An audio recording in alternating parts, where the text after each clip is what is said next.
Well, hello again and welcome. Guess what? Have a look at this.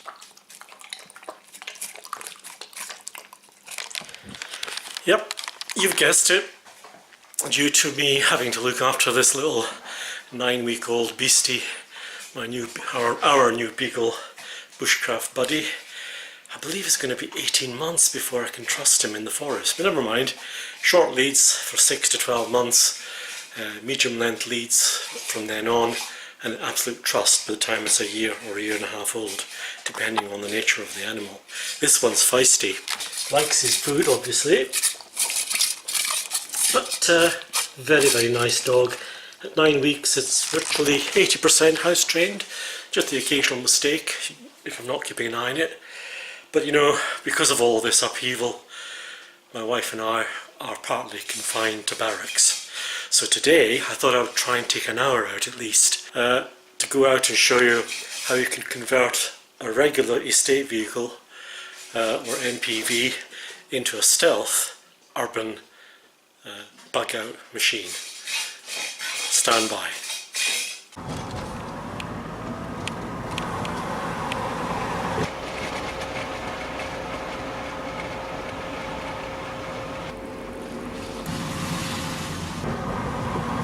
So what we have here is a potential mini camper made out of a small MPV people's vehicle. This is a very cheap 750 quid's worth of diesel, and it's actually a nippy, economic, spacious, cheap to buy and relatively cheap to insure and tax. So I think this is a good choice for a second car.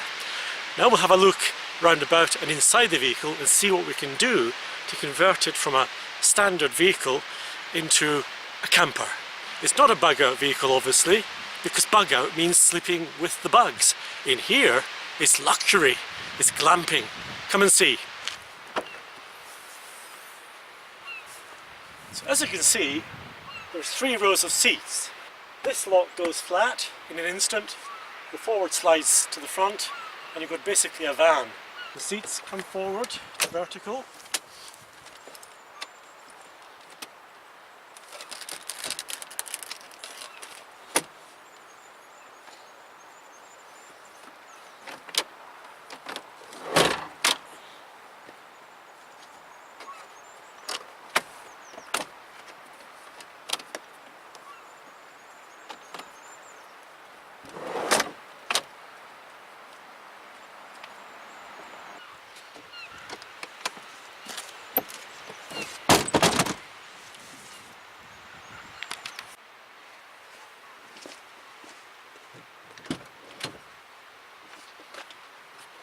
At this stage we now have a 5'7" or more length of bed. If you're 5'8" or 5'9", you might just squeeze in, slight angle, feet over the edge, comfortable enough. Most of us who are below 5'7" like me fit in here really well. One can also slip one's feet along the side of the passenger door and get an extra few inches, but it is quite possible to stretch out for someone who is 5'7". At this stage the cockpit is now isolated, and once the blinds are up and the screens, one can sleep in the back undetected.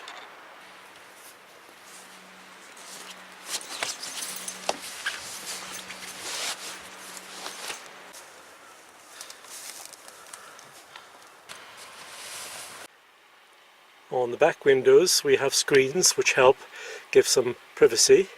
On the side window another one, but overall, using Velcro bought from Tesco's and stuck along the sides and some lightweight material, I've managed to procure a complete screen system.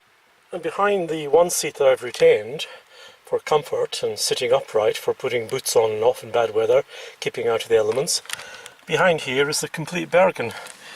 Not the biggest Bergen, the medium-sized one, I think, and in here is everything I need. Stove, change of clothes, even taken with me a very good warm down bag, and ground sheet foil plus a hammock and tarp should I decide to go for a few days hill walking.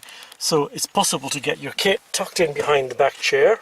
The luxury of a second accommodation arrangement indoors. And now for velcroing up the screens to see how good they are.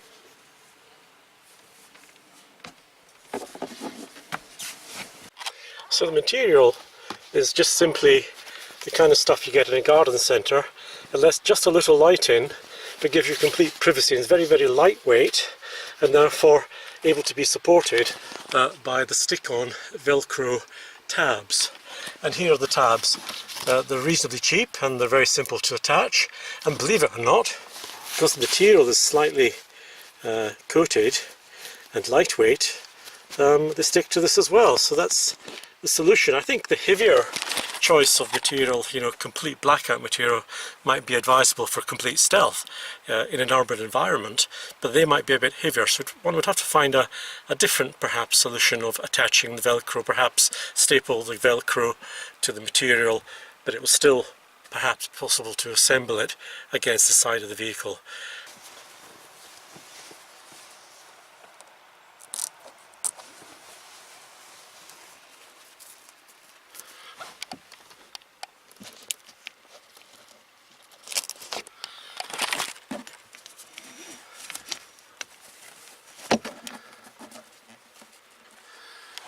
And there we have it. It's that simple.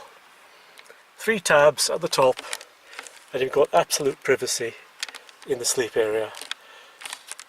On the back window one could do exactly the same.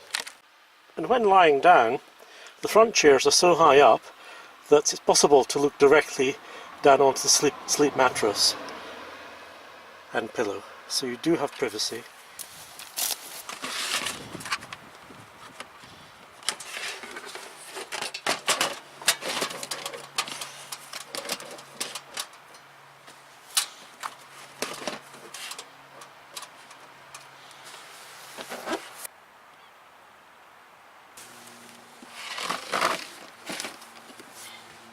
And so that's my urban stealth vehicle, almost completely put together in minutes. Lots of storage under the front seats for the gas stove, and even room for a sleeping bag tucked in there. Loads of space for carrying supplies and water. Keeping a tidy room, tidy mind. So I think that's pretty stealth, if you ask me. Great for urban camping. You could camp anywhere in suburbia and nobody would know you were there. For ventilation, obviously, to stop condensation on the front windows giving away your presence, you could fit spoilers, the plastic spoilers along the top of one of the windows, either the front or the back, and lower the windows, but they're not going to be seen outside as being open because the plastic would overlap a dark tinted spoiler to keep the rain out and allow ventilation. One could put them on the middle windows, quite chunky I believe, some of them, and so the window can go down a good couple of centimetres and give you through ventilation. So those are the options in the winter months. In the summer months perhaps not so crucial, but ventilation is always a good plan, isn't it? And so with all the windows covered on the rear, it's nigh impossible to see inside. So that just about winds everything up for this time. Hope to get out into the forest, not before too long. As I say, we've got a young beastie at home, so responsibility comes first. But until next time, take care, happy camping, and chin chin from me.